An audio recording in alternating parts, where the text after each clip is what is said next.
I always wanted to be a model. I was obsessed with it. I mean, I read every fashion magazine from the time I was 12, and then I started doing little local bridal fashion shows in my hometown for about $20 a show. But I never thought I would become this. I always wanted to be a model. I'm really happy it's gone really well, I think.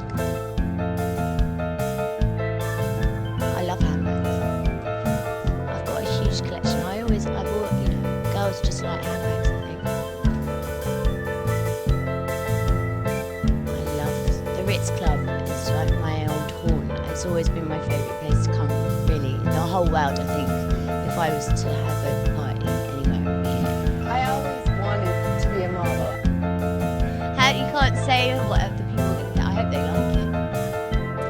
Well, I've been with Omega for 14 years now, which is longer than my marriage.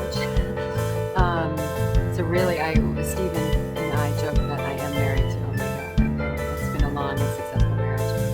I think that, I started out just doing an ad campaign for them, and it just evolved into, I think they actually kind of coined the phrase ambassadorship with my relationship with them, because it wasn't just being a spokesperson, it's really being a brand ambassador, and what does that mean?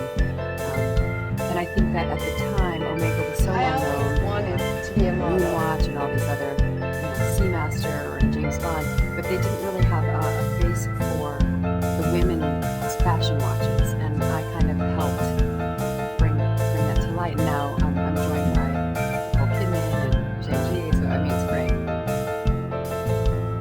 I always wanted to be a model.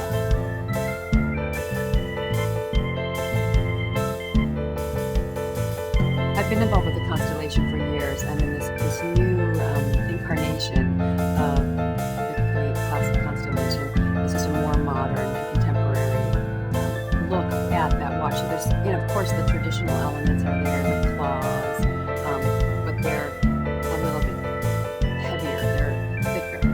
The bracelets are thicker, so it gives it a more contemporary look. There's a little more gold on the dial. So there's, again, you'll recognize it as a constellation, but it's the new and improved. I always wanted to be a model. I always wanted to be a model. I've had so many incredible events with Omega over the years. I think the most exciting one was last year, was going to the Beijing Olympics, and I was able to take my family, and not only were we able to watch Michael Phelps win 2 gold medals, I was able to take him to the Great Wall. And because Omega is such a big part of the Olympics, of the official timekeepers, we really had a lot of access, and were able to I always participate in so wanted many to be a model. events. But I've ridden elephants in India. I went to the premiere of Fantastic Mr. Fox, George Clooney's new movie, last night here in London. So there's so many really memorable events, and because Omega is truly an international company, they have a great infrastructure everywhere we go. I always wanted to be a model. I always wanted to be a model. I always wanted to be a model. I always wanted to be a model.